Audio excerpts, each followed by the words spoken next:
पिछले कुछ व्याख्यानों में हम लोगों ने 18वीं शताब्दी के कुछ महत्वपूर्ण विचारकों का अध्ययन किया। उदाहरण के तौर से मॉन्टेस्क्यू का, डेविड ह्यूम, रूसो, ये सब 18वीं शताब्दी के महत्वपूर्ण विचारक हैं। और उसी क्रम में आज हम 18वीं शताब्दी के एक अन्य महत्वपूर्ण विचारक एडमंड बर्ग के विचारों का अध्ययन करेंगे।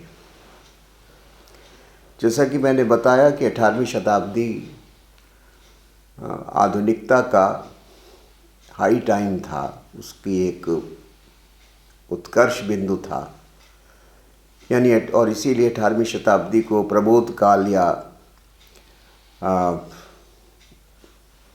ज्ञान की शताब्दी कहा जाता है, एज ऑफ एनलाइटनमेंट कहा जाता है, जिसका आशय ये है कि बुद्धिवाद और विज्ञानवाद का काफ़ी प्रभाव 18वीं शताब्दी के चिंतन पर, उसके विचारकों पर दिखाई पड़ता है। और एक पूरा दार्शनिकों का संप्रदाय हुआ, विशेष तौर से फ्रांस में, जिनको एनसाइक्लोपीडिस्ट कहते हैं, यानी विश्वकोशीय चिंतक कहते हैं। ये जो चिंतक थे वे 18वीं शताब्दी, उनके चिंतन ने 18वीं शताब्दी की उस मूल मान्यता यानी बुद्धिवाद और विज्ञानवाद को सशक्त करने का काम किया था। लेकिन इस बुद्धिवाद और विज्ञानवाद के विरुद्ध प्रतिक्रिया भी हुई, और अभी तक जिन तीन विचारकों को हमने पढ़ा, उन तीनों विचारकों में ये प्रतिक्रिया दिखाई पड़ती है। उदाहरण के तौर से मॉन्टेस्क्यू भी एक ऐसा लिबरल है जो कि जिसका रुझान, जिसका झुकाव कंजर्वेटिज्म की तरफ यानी अनुदारवाद की ओर माना जाता है।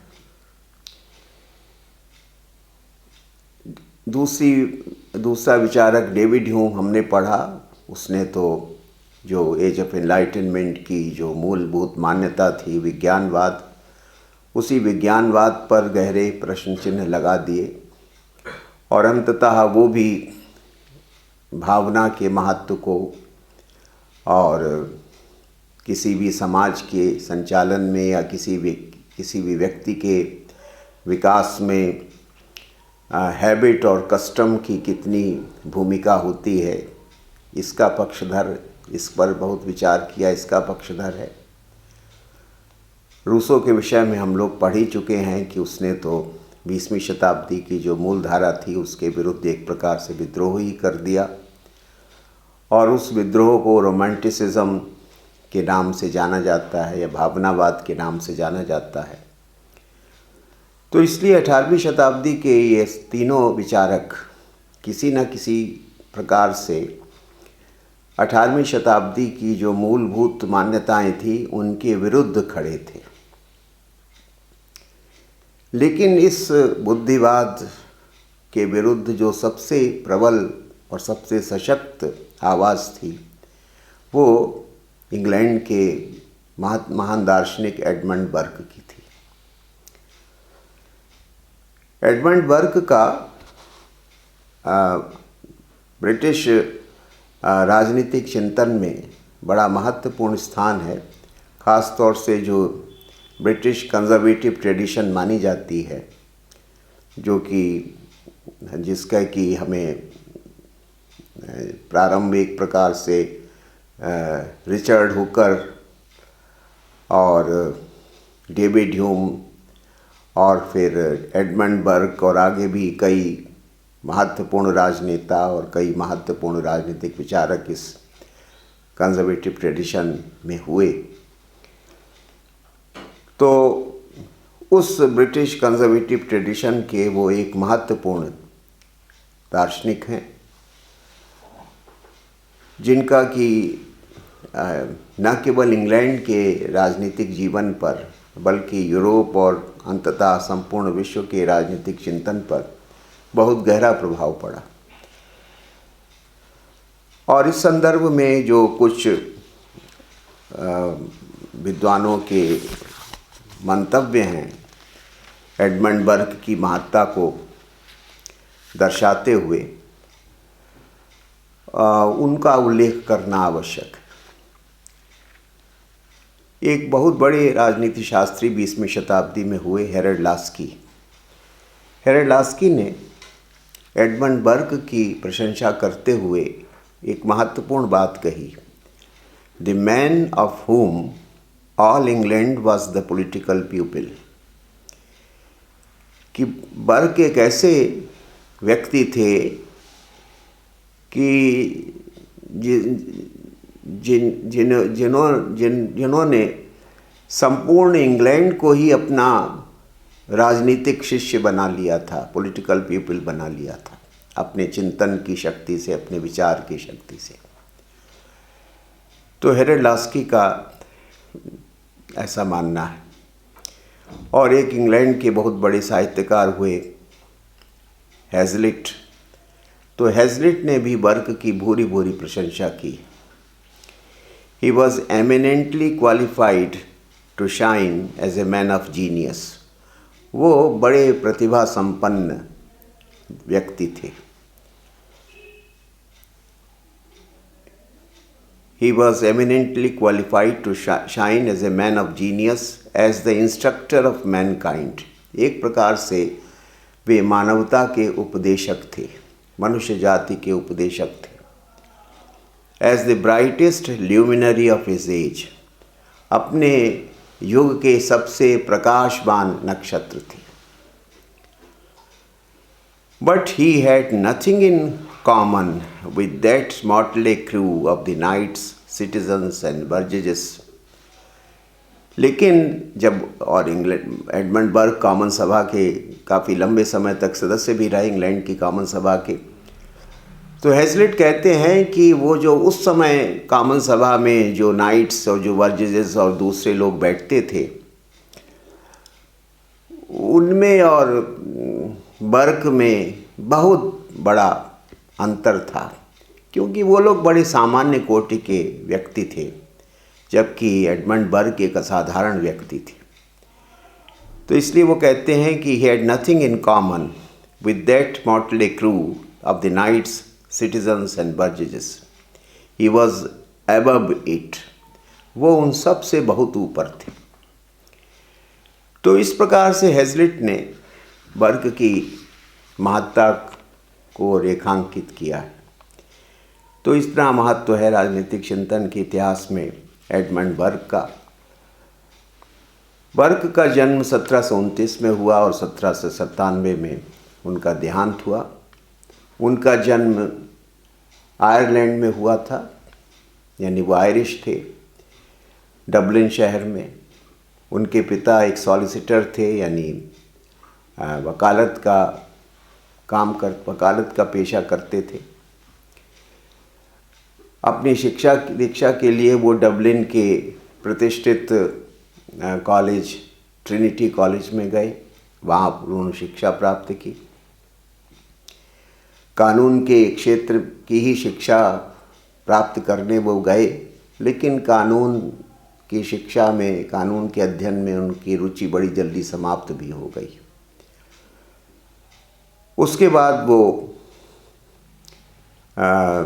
ज्ञान विज्ञान के दूसरे क्षेत्रों की ओर आकर्षित हुए और राजनीति की ओर भी आकर्षित हुए।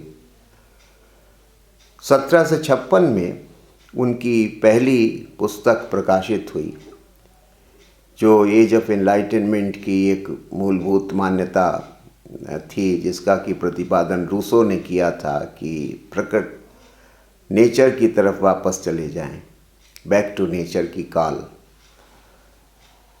जिसमें नेचुरल मैन, नेचुरल सोसाइटी की धारणाएं बड़ी प्रबल थीं। तो ऐसी स्थिति में उन्होंने एक लंबे निबंध की रचना की, जिसका शीर्षक था ए विंडिकेशन ऑफ नेचुरल सोसाइटी। यानी नेचुरल सोसाइटी जो है, उसको, वो अवधारणा जो है, उसका क्या मतलब है, उसके क्या निहितार्थ हैं, इस सब के ऊपर उनका एक ट्रैक्ट है। और कुछ समय बाद उन्होंने एक सौंदर्य शास्त्र के क्षेत्र में एक लंबा निबंध प्रकाशित किया जिसका शीर्षक था origins of our ideals of the sublime and the beautiful. तो ये सौंदर्य शास्त्र की दृष्टि से एक बड़ी उत्कृष्ट रचना थी, लेकिन राजनीति की ओर भी वो आकर्षित हुए और उस समय के एक प्रभावशाली राजनीतिज्ञ मार्क्यूस ऑफ रॉकिंघम के वो सेक्रेटरी बने, उनके सचिव बने। रॉकिंघम जो थे वो एक विग लीडर थे, यानी उदारवादी दल के एक बड़े नेता थे। इंग्लैंड की राजनीति में उनका बड़ा महत्व था उस समय 18वीं शताब्दी में। उसके बाद वो इंग्लैंड की कॉमन सभा के लिए चुने गए, कई बार चुने गए और हाउस ऑफ कॉमन्स के लंबे समय तक वो सदस्य रहे। दूसरी बात ये है बर्क के विषय में वैचारिक पृष्ठभूमि के तौर से कि बर्क ने कोई सिस्टमेटिक राइटिंग्स नहीं की, यानी वो कोई सिस्टमेटिक थिंकर नहीं थे कि उन्होंने एक दार्शनिक की तरह एक व्यवस्थित विचारधारा का प्रतिपादन किया हो, एक दृष्टि का प्रतिपादन किया हो। तो वो कोई व्यवस्थित विचारक नहीं थे, he was not a systematic thinker. लेकिन 18वीं शताब्दी में जो इंग्लैंड के अंदर और इंग्लैंड के बाहर के कई महत्वपूर्ण प्रश्न जो आए, क्योंकि 18वीं शताब्दी भी बड़ी घटनापूर्ण शताब्दी थी, इंग्लैंड के अंदर भी बहुत कुछ घटित हो रहा था और इंग्लैंड के बाहर भी बहुत कुछ घटित हो रहा था, और बर्क जैसे सचेत व्यक्ति का उनकी तरफ ध्यान जाना और उनका विश्लेषण करना, उनकी व्याख्या करना स्वाभाविक था। तो ये जो एटमॉस्फियर था, इस एटमॉस्फियर के तहत उन्होंने विभिन्न प्रश्नों के ऊपर विचार किया और लंबे लंबे निबंध लिखे जो कि बर्क की रचनाएं मानी जाती हैं। तो कोई सिस्टमेटिक थिंकर तो वो नहीं थे। उनकी जितनी भी रचनाएं हैं वो किसी प्रश्न विशेष के, किसी घटना विशेष के संदर्भ में ही लिखी गई, यानी his writing was always in response to some incident, some happening, either at the national or at the international level. लेकिन उसमें गज़ब की कंसिस्टेंसी है, और उन सभी रचनाओं को जब हम पढ़ते हैं तो बर्क का जो दर्शन है या जो वर्क की विचार दृष्टि है वो बहुत स्पष्ट रूप से उभर के आती है। और वो विचार दृष्टि जिसको विद्वानों ने कहा कि वो अनुदारवादी यानी कंजर्वेटिज्म उनका बहुत क्लियरली सामने आ जाता है। लिबरल कंजर्वेटिज्म कि एक विशिष्ट प्रकार के लिबरल थे, उदारवादी थे। तो ये बर्क की विशेषता है।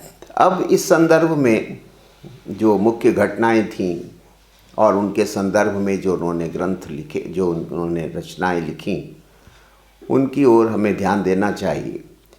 जैसे 18वीं शताब्दी में इंग्लैंड की आंतरिक राजनीति में एक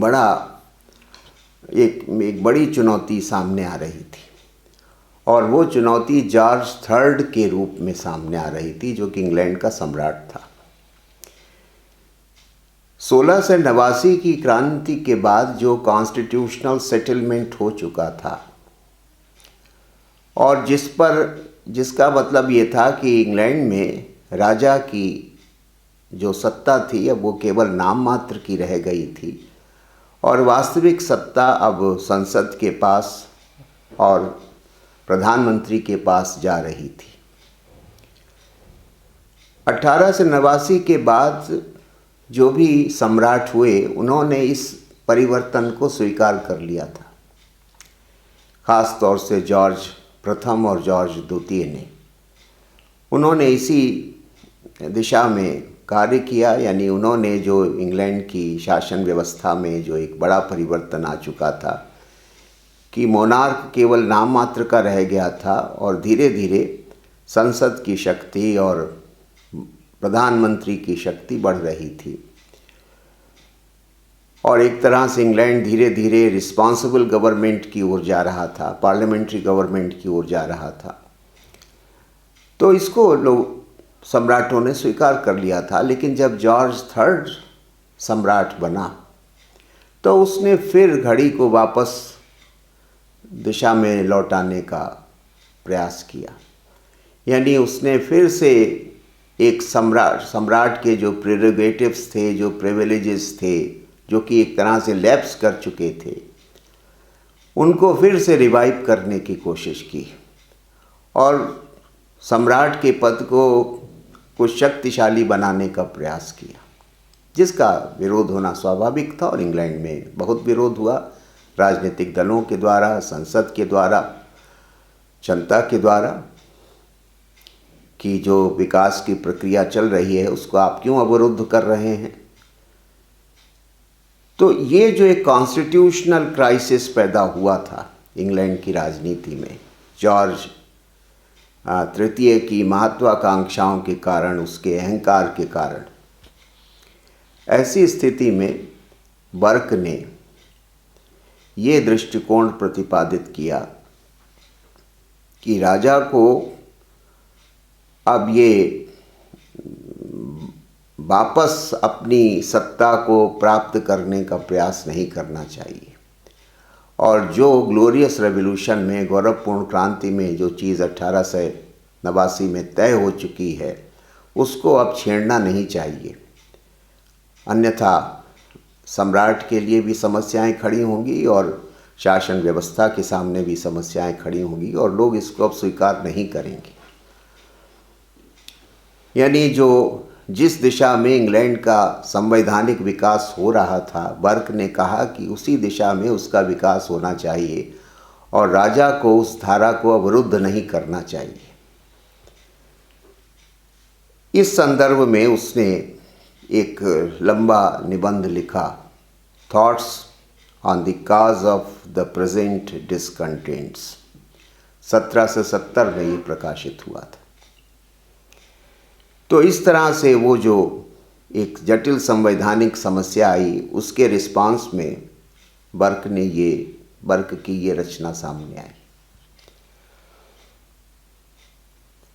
फिर हम लोग जानते हैं कि अमेरिका में जो कॉलोनीज़ थीं वो अंग्रेज़ों के नियंत्रण में थीं, ब्रिटिश गवर्नमेंट के नियंत्रण में थीं और ब्रिटिश पार्लियामेंट ने एक स्टैम्प एक्ट पारित किया था जिसका अमेरिका में बहुत विरोध हो रहा था।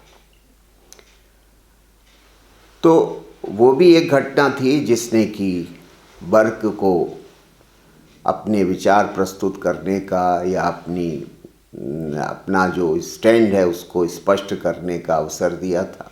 बर्क जो था वो ये मानता था कि ब्रिटिश गवर्नमेंट अमेरिका में ज़्यादती कर रही है, पूरी जनता विद्रोह में खड़ी है और आप समझते हैं कि आप बल प्रयोग के द्वारा, शक्ति प्रयोग के द्वारा अपने नियमों को, कानूनों को मनवा सकते हैं।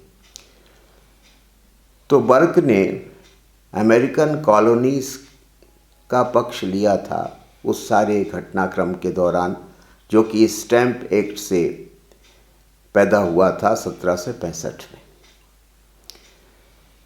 इसी तरह से आयरलैंड का भी, जहाँ का कि वो रहने वाला था, आयरलैंड के साथ इंग्लैंड की सरकार का जो व्यवहार था, जो कि बहुत ही एक प्रकार से दुर्व्यवहार था, उसको लेकर भी बर्क बहुत आहत था और मानता था कि जो आयरिश जो क्वेश्चन है उसको जिस परिपक्वता के साथ हैंडल करना चाहिए था ब्रिटिश गवर्नमेंट वैसा नहीं कर रही है। तो ये भी एक बड़ा जटिल प्रश्न उसके सामने आया। और फिर भारत में जो ईस्ट इंडिया कंपनी का शासन था और उस शासन में जिस प्रकार का भ्रष्टाचार व्याप्त था, ख़ास तौर से जो भारत में गवर्नर जनरल थे वॉरेन हेस्टिंग्स। तो वॉरेन हेस्टिंग्स के जो क्रियाकलाप थे उनसे भारत के लोगों में कितनी अशांति थी, उसका भारत में कितना विरोध था। तो इस प्रश्न पर भी जो एक सेलेक्ट कमेटी बनी थी उसमें एडमंड बर्क था और उसने इस भारत की समस्या का भी गहन अध्ययन किया था और उसमें भी वो अपनी सरकार के विरोध में खड़ा था कि हमारी सरकार ईस्ट इंडिया कंपनी या भारत के शासन से संबंधित प्रश्नों को ठीक से न समझ पा रही है, ना उनका कोई समाधान खोज पा रही है। और भारत जैसे प्राचीन देश में कुशासन व्याप्त है और ब्रिटिश गवर्नमेंट के पास उसका कोई इलाज नहीं है, ईस्ट इंडिया कंपनी के पास उसका कोई समाधान नहीं।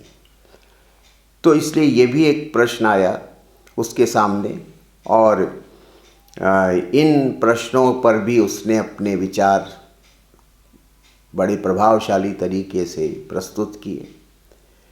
लेकिन जिस घटना ने बर्क को सबसे ज़्यादा प्रभावित किया और जिसके कारण उसने अपने सबसे प्रसिद्ध ग्रंथ की रचना की, वो घटना फ्रांस की क्रांति थी 1789 की। फ्रांस की क्रांति जो हुई 1789 में, जिसके कारण वहाँ पर लुई 16वें के शासन का अंत हुआ और फ्रांस एक गणतंत्र घोषित कर दिया गया। तो ये जो घटना थी जिसका कि बहुत ही स्वागत हुआ फ्रांस में भी और इंग्लैंड के भी बहुत सारे राजनीतिज्ञों ने, बहुत सारे विद्वानों ने, बहुत सारे कवियों ने इसका स्वागत किया। क्रांति घटित होने के कुछ ही समय बाद जो वहाँ पर आतंक का राज्य कायम हुआ रॉबेस्पियर का, वो सब समाचार भी इंग्लैंड में जब पहुँचे और जब ये सामने आया कि क्रांति बुरी तरह से असफल हुई है और क्रांति वस्तुतः रेन ऑफ टेरर में तब्दील हो चुकी है, आतंक के शासन में तब्दील हो चुकी है, तो फिर उसके विरुद्ध भी प्रतिक्रिया होना स्वाभाविक था। लेकिन बर्क की राजनीतिक दूरदर्शिता इस मामले में थी कि उसने फ्रांस की क्रांति का कभी समर्थन नहीं किया और उसने उसको एक आपदा के तौर से, एक कैटेस्ट्रॉफी के तौर से हमेशा देखा था। तो फ्रांस की इस क्रांति से व्यथित होकर कि जब वर्ड्सवर्थ जैसे लोग इसकी बड़ी प्रशंसा कर रहे थे, जब रिचर्ड प्राइस जैसे राजनीतिज्ञ इसकी प्रशंसा में लेख लिख रहे थे, तब एडमंड बर्क ने फ्रांस की क्रांति की कटु आलोचना करते हुए अपनी प्रसिद्ध रचना लिखी जिसका शीर्षक था reflections on the revolution in France, France की क्रांति पर विचार। और एक अन्य ग्रंथ भी उसने लिखा इसी संदर्भ में, an appeal from the new to the old Whig, जो कि 1791 में प्रकाशित हुआ। तो इस तरह से बर्क के जीवन काल में बहुत कुछ घटित हुआ। इंग्लैंड के अंदर भी एक विशेष प्रकार का संकट उत्पन्न हुआ, एक संवैधानिक संकट उत्पन्न हुआ जॉर्ज तृतीय के क्रियाकलापों के कारण। और इंग्लैंड के बाहर भी, भारत में, फ्रांस में और उधर आयरलैंड में ऐसा कुछ घटित हुआ कि बड़े बड़े जटिल राजनीतिक प्रश्न सामने आए और बर्क ने बड़ी बुद्धिमत्ता के साथ, बड़ी परिपक्वता के साथ इन सारे प्रश्नों का विश्लेषण, विवेचन और उनके समाधान पर विचार करते हुए जो उसकी रचनाएं सामने आईं, उनमें उसका राजनीतिक चिंतन स्पष्ट रूप से प्राप्त होता है। ख़ास तौर से जो उसने फ्रांस की क्रांति की आलोचना करते हुए ग्रंथ लिखा, वो उसका कालजयी ग्रंथ है। वो एक क्लासिक है जिसमें उसके राजदर्शन के सूत्र हमें भली प्रकार से प्राप्त हो जाते हैं। तो ये एक 1797 में एडमंड बर्क का देहांत हो गया। ये बर्क के जीवन की कुछ मुख्य घटनाएं हैं, उसके कुछ मुख्य बिंदु हैं। अब जहाँ तक उसके राजनीतिक चिंतन का प्रश्न है, तो जैसा कि मैंने अभी बताया कि उसने कोई व्यवस्थित राजनीतिक ग्रंथ नहीं लिखा जिसमें उसके सारे विचार एक जगह पर प्राप्त होते हों, बल्कि उसने विभिन्न घटनाओं के संदर्भ में अपने विचारों को प्रकट किया। लेकिन जो घटना सबसे महत्वपूर्ण थी वो तो फ्रांस की क्रांति थी, जिसके विरुद्ध उसने अपनी एक पुस्तक लिखी, और उस पुस्तक में उसके राजनीतिक चिंतन के सभी मुख्य सूत्र और मुख्य बिंदु प्राप्त हो जाते हैं। तो इसलिए फ्रांस की क्रांति ने एक प्रकार से उद्दीपक का काम किया, कैटलिस्ट का काम किया, कि जो उसने पुस्तक लिखी उस पुस्तक में उसने राजनीति क्या है या राजनीतिक व्यवस्था क्या है या दल क्या होता है, पॉलिटिकल पार्टी क्या होती है, क्रांति को कैसे समझा जाए, देखा जाए, इन सब जो मूलभूत प्रश्न हैं राजनीति के, संसद की क्या भूमिका है, प्रतिनिधि की क्या भूमिका है, रिप्रेजेंटेटिव की क्या भूमिका है, ये जो फंडामेंटल इश्यूज़ हैं पॉलिटिक्स की, इन सारे इश्यूज़ पर, इनके सैद्धांतिक पक्षों पर उसने बड़े स्पष्टता से अपने विचारों का प्रतिपादन किया। तो इसलिए उसकी ये रचना, इसका बहुत गहरा प्रभाव पड़ा, न केवल उस समय बल्कि बाद की शताब्दियों पर भी। और विंडहम, जो कि बहुत बड़े एक समीक्षक हुए, उन्होंने इस पुस्तक के प्रभाव का वर्णन करते हुए लिखा है कि this work was capable of overturning the national assembly. इस पुस्तक ने फ्रांस की नेशनल असेंबली को उलट दिया, जो कि क्रांति के बाद जो नेशनल असेंबली बनी थी और जहाँ से declaration of the rights of man हुआ था। तो उसने कहा कि इस पुस्तक का प्रभाव ये हुआ कि फ्रांस की नेशनल असेंबली ने जो कुछ डिक्लेयर किया था वो सब संशय के घेरे में आ गया। This work was capable of overturning the National Assembly and turning the stream of opinion throughout the Europe। और केवल यही नहीं किया बल्कि सारे यूरोप में जो फ्रांस की क्रांति को लेकर एक प्रशंसा का भाव था, एक जो एडमिरेशन थी, उसको बिल्कुल बदल दिया। और लोग क्रांति के जो फ्रेंच रेवोल्यूशन का जो डार्क साइड है, उसके जो खतरे हैं, उसका जो एक यूटोपियन कैरेक्टर है, जो एब्स्ट्रैक्ट कैरेक्टर है, उसको भली प्रकार से समझने लगे। और इसमें बर्क का बहुत बड़ा योगदान था। तो इस तरीके से एडमंड बर्क ने अपने राजनीतिक सिद्धांतों का प्रतिपादन इस पुस्तक में किया, जो कि मुख्यतः जो कि फ्रांस की क्रांति के विरोध में लिखी गई थी। यद्यपि अन्य ग्रंथों में भी उसके राजनीतिक विचारों के सूत्र प्राप्त होते हैं। अब पहली बात तो यह है कि बर्क के राजनीतिक चिंतन का आधार क्या है, जो मॉरल फाउंडेशंस क्या है, या उसका फिलॉसफिकल फाउंडेशन क्या है उसके राजनीतिक चिंतन का। तो जैसा कि मैंने बताया कि बर्क एक कंजर्वेटिव है, अनुदारवादी है, एक लिबरल कंजर्वेटिव है।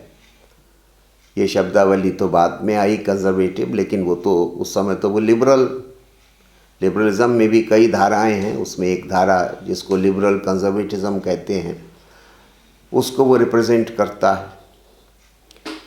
यानी वो बर्क जो बेंथम की तरह का लिबरल नहीं है, या मिल की तरह का लिबरल नहीं है, या लॉक की तरह का लिबरल नहीं है, बल्कि एक विशिष्ट प्रकार का लिबरल है, जिसको लिबरल कंजर्वेटिज्म बाद में कहा गया।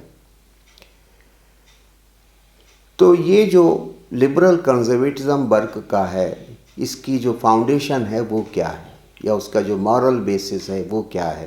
पहली बात तो ये है जो कि हमें समझनी चाहिए। जैसा कि हम लोग जानते हैं कि 18वीं शताब्दी बुद्धिवाद की शताब्दी थी, जिसमें माना जाता था कि जैसे हम जिसमें कि रेशनलिज्म का, साइंटिज्म का बहुत बोलबाला था, और ये माना जाता था कि मनुष्य की बुद्धि में इतनी सामर्थ्य है कि वो प्रकृति की भी और समाज की भी सारी समस्याओं को, सारे प्रश्नों को समझ सकती है और उनका तत्काल समाधान भी निकाल सकती है।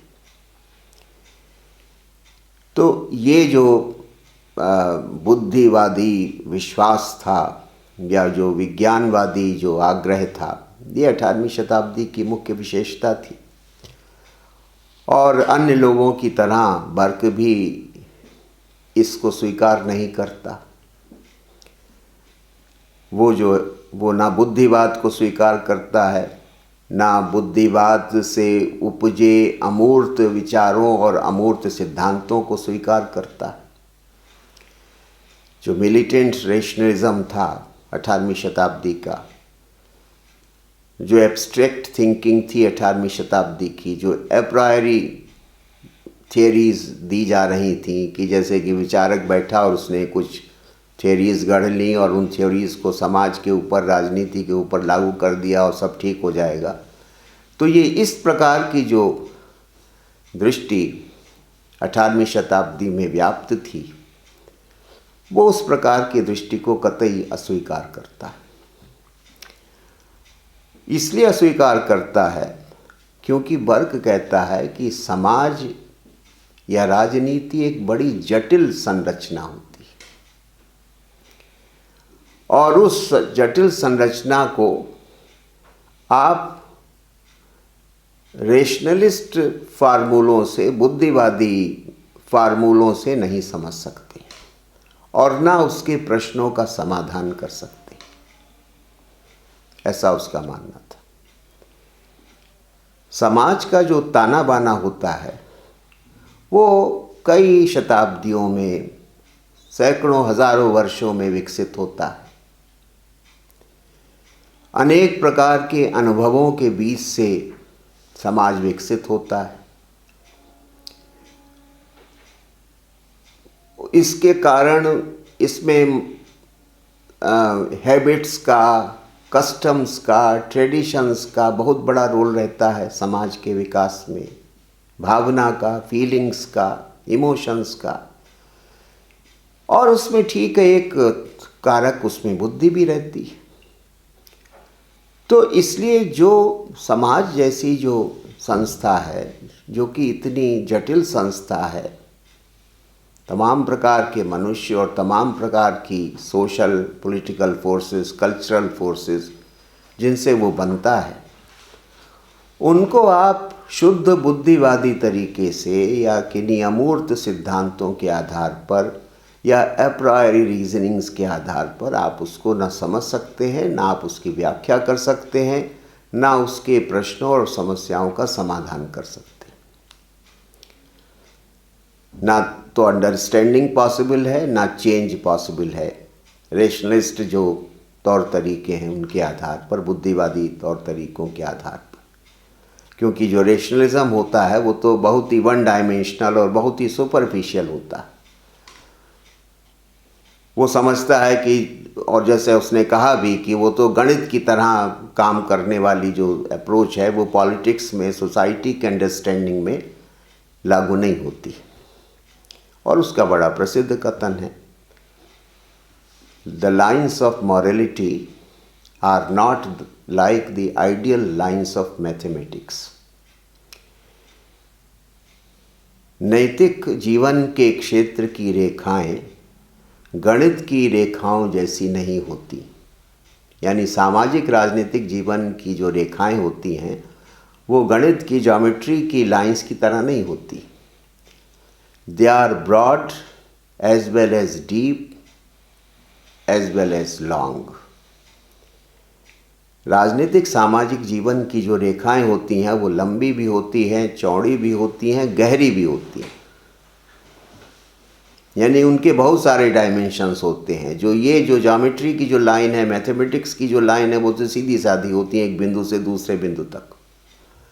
लेकिन जो सोसाइटी और पॉलिटिक्स है वो ब्रॉड भी है, डीप भी है, लॉन्ग, उसमें सब बहुत सारे डायमेंशंस होते हैं, उसमें बहुत सारी जटिलताएं होती हैं। दे एडमिट ऑफ एक्सेप्शंस, उसमें केवल नियम नहीं होते, नियमों के बहुत सारे अपवाद भी होते हैं। कोई रेशनल लॉज, कोई रेशनल रूल्स आप बना दीजिए और समझिए कि बस उसी हिसाब से सब चीज़ कंट्रोल में आ जाएगी, मैनेज हो जाएंगी, ऐसा नहीं होता। नियम भी होते हैं लेकिन नियमों के बहुत सारे अपवाद भी होते हैं। दे एडमिट ऑफ मॉडिफिकेशंस, उसमें बार बार आपको संशोधन भी करने पड़ते हैं, बहुत बार परिवर्तन भी करना पड़ता है। एक चीज़ एक सीमा तक ठीक पाई गई, उसके बाद फिर उसमें परिवर्तन करने की आवश्यकता पड़ी, लेकिन परिवर्तन करते समय फिर और सारी जटिलताओं पर ठीक से विचार किया गया, तब परिवर्तन किया गया। ऐसा नहीं कि कोई फार्मूला लिया और सीधे सीधे अप्लाई कर दिया।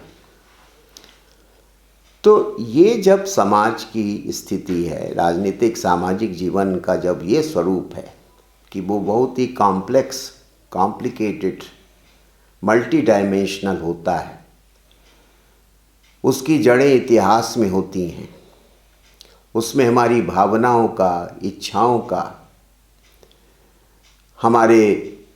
हमारी कस्टम्स का, हमारी ट्रेडिशंस का, इन सब का बहुत बड़ा रोल होता है। और ये सब चीज़ें मिल के किसी समाज या किसी देश की राजनीति को एक विशिष्ट स्वरूप, एक पर्टिकुलर कैरेक्टर प्रदान करती हैं। तो ऐसी स्थिति में रेशनलिज्म पर आधारित जर्नल प्रिंसिपल्स या जर्नलाइजेशंस को अगर आप लागू करेंगे तो ना तो समाज को समझा जा सकता है, ना आवश्यकता अनुसार उसमें परिवर्तन किए जा सकते हैं, बल्कि इस तरह की चीज़ों को, जर्नल प्रिंसिपल्स और जनरलाइजेशंस को हम सोसाइटी के ऊपर इम्पोज करेंगे, अपनी अंडरस्टैंडिंग को, इस तरह की अंडरस्टैंडिंग को ज़बरदस्ती ला देंगे समाज के ऊपर, तो चीज़ें और नियंत्रण से बाहर हो जाएंगी। इसलिए वो कहता है कि हमें पहले तो समाज को समझना चाहिए। समाज को समझने का मूल में बुद्धिवादी या विज्ञानवादी जो दृष्टि है वो सहायक नहीं होती है, बल्कि बाधक होती है, क्योंकि समाज की रचना में बहुत सारे फैक्टर्स और बहुत सारी फोर्सेस, वर्तमान की भी, अतीत की भी, इन सब का इंटरप्ले होता है, उन सब का आपसी आदान प्रदान होता है, और उसके बेसिस पर किसी सोसाइटी का कोई पर्टिकुलर कैरेक्टर, कोई पर्टिकुलर नेचर इमर्ज करता है। और इसलिए एक सोसाइटी दूसरी सोसाइटी से अलग होती है। वहाँ यूनिवर्सल्स नहीं होते, वहाँ कोई सार्वभौमिक समाज नहीं होता है कि जैसा एक समाज वैसा दूसरा समाज, बल्कि हर समाज की राजनीतिक व्यवस्था, हर समाज के नैतिक मानदंड, ये सब विशिष्ट प्रकार के होते हैं। इसलिए यहाँ पर वो जो एज ऑफ एनलाइटनमेंट की यूनिवर्सलिस्टिक अप्रोच थी वो यहाँ पर लागू नहीं हो सकती। तो इसलिए वो कहता है अब ऐसा करने के लिए हमें रीज़न नहीं, प्रूडेंस की आवश्यकता है।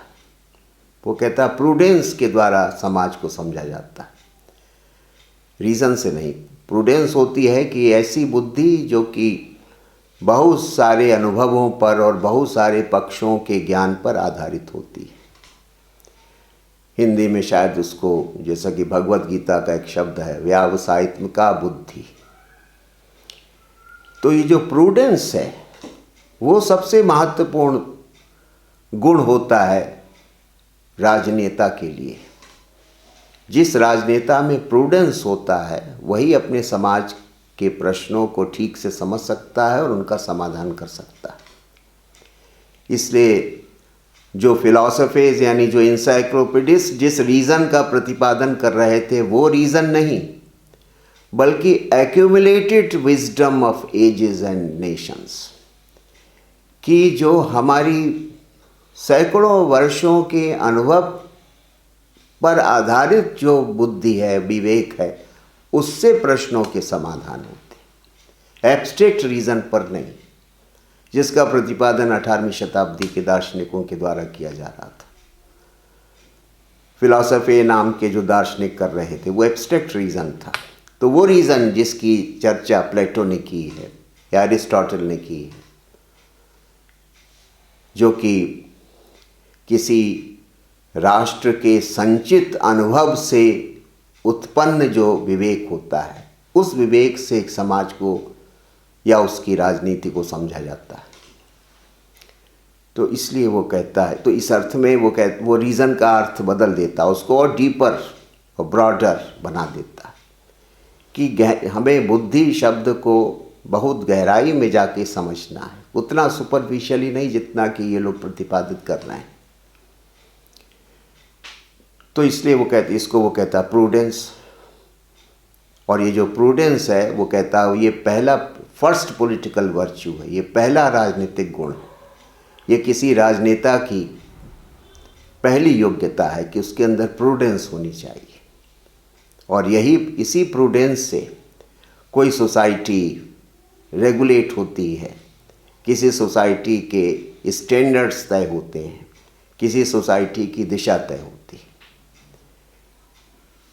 तो इसलिए वो कहता है कि prudence is not only the first in the rank of virtues political but the regulator of society, कि ये सोसाइटी, प्रूडेंस जो है वो सोसाइटी को रेगुलेट करता है, उसका संचालन करता है, उसका मार्गदर्शन करता है, उसको सही दिशा में ले जाने का काम करता है।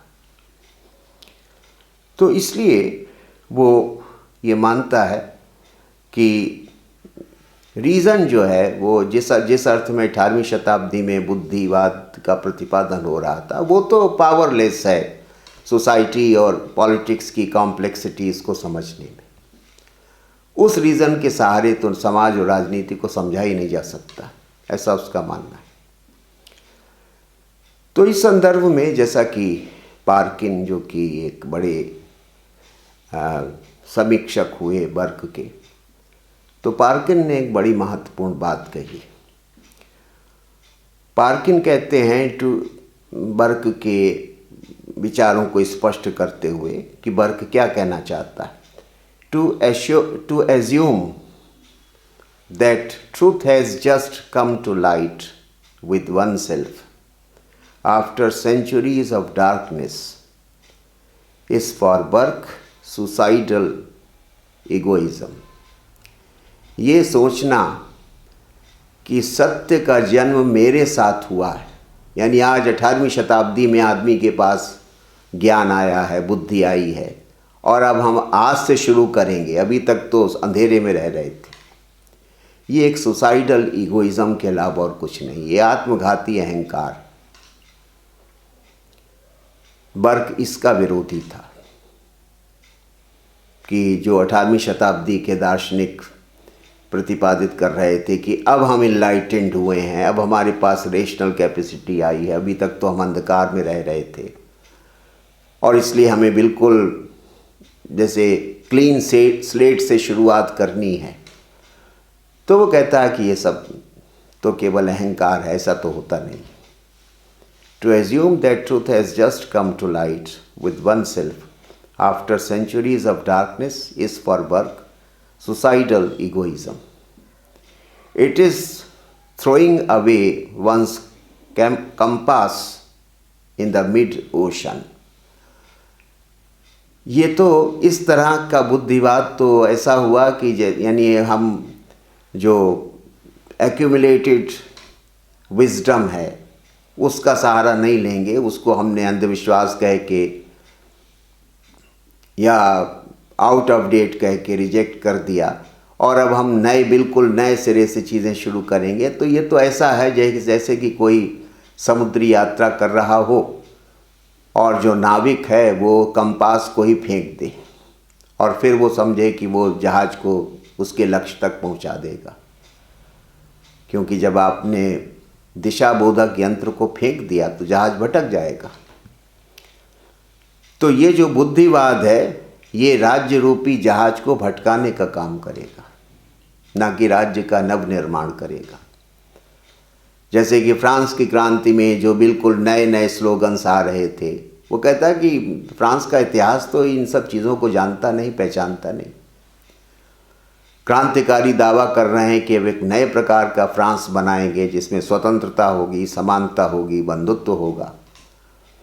और ये भी हमने देखा कि इस सब का परिणाम अंततः क्या हुआ कि आतंक का राज्य स्थापित हुआ। नेपोलियन बोनापार्ट का कुछ वर्षों के बाद उदय हुआ, जिसने न केवल फ्रांस को गुलाम बना के छोड़ दिया बल्कि सारे यूरोप को अपना गुलाम बनाने का अभियान चलाया और उसमें काफ़ी हद तक सफल भी हुआ। तो इस तरह के जो विचार होते हैं, ये जो रेशनलिज्म होता है वो बड़ा सुसाइडल होता है, घातक होता है, क्योंकि किसी भी समाज का जो स्वरूप आज है उसको विकसित होने में शताब्दियां लगी हैं। उनके जो भी मूल्य मान्यताएं हैं उनका एक अपना कारण है, उसके पीछे एक इतिहास है, उसके पीछे एक स्वभाव है, उसके पीछे एक परंपरा है और वो उनको शक्ति देती रही है। उसको आप एक झटके में समाप्त कर दें और उसके स्थान पर उस समाज को एक बिल्कुल नया स्वरूप प्रदान करने का प्रयास करेंगे तो ये प्रयास कभी सफल नहीं होगा। वो समाज बिखर जाएगा, टूट जाएगा। एनार्की की स्थिति, जैसा कि फ्रांस में क्रांति के बाद हुआ भी था, कि एक एनार्की की स्थिति, एक अराजकता की स्थिति उत्पन्न हो जाएगी।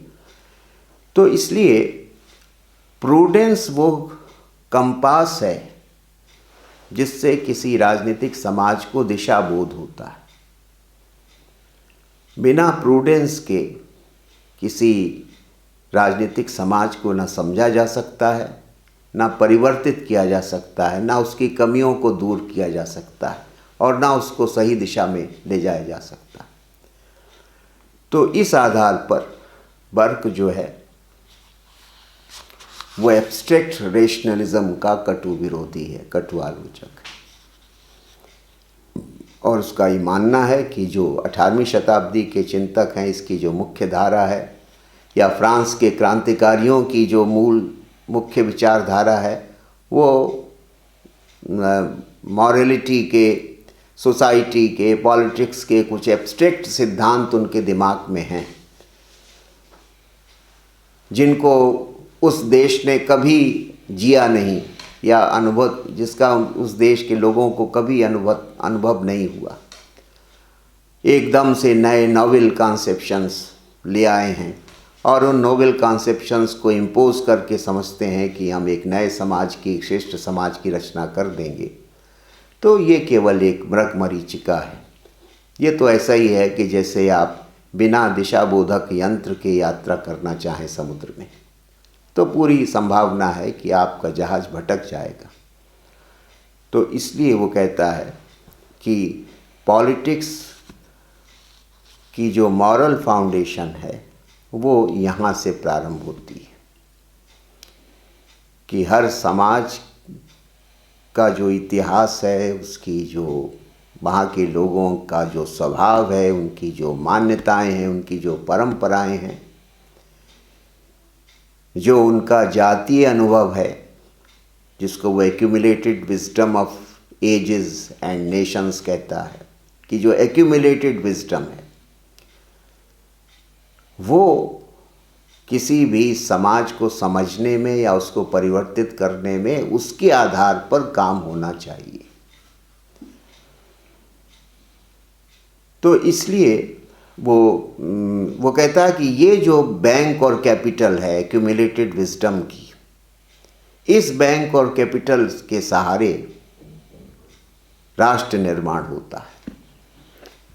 और अगर आपने इस बैंक और इस कैपिटल को, जो एक्यूमुलेटेड विजडम की जो बैंक है, जो कैपिटल है, इस पूंजी को आपने स्वीकार कर दिया, तिरस्कृत कर दिया, तो आपके भटकने की पूरी संभावना है। निर्माण की तो कोई गुंजाइश ऐसी स्थिति में संभव ही नहीं है। राष्ट्र बिखर जाएगा, भटक जाएगा। इसलिए बर्क यानी वो कंजर्वेशन का, प्रिजर्वेशन का बहुत बड़ा समर्थक है कि जो हमारा इतिहास है, जो हमारी ट्रेडिशन है, जो हमारे एक्सपीरियंसेस हैं, जो हमारी गाथाएं हैं, वे हमको शक्ति प्रदान करती हैं, वे हमारे स्वरूप का निर्माण करती हैं। और आगे की जो भी यात्रा हमें करनी है वो इन सब चीज़ों को ध्यान में रख के आगे की यात्रा के स्वरूप को हमें तय करना चाहिए। कोई भी राष्ट्र अपने को इतिहास और परंपरा से काट के अपना निर्माण नहीं कर सकता।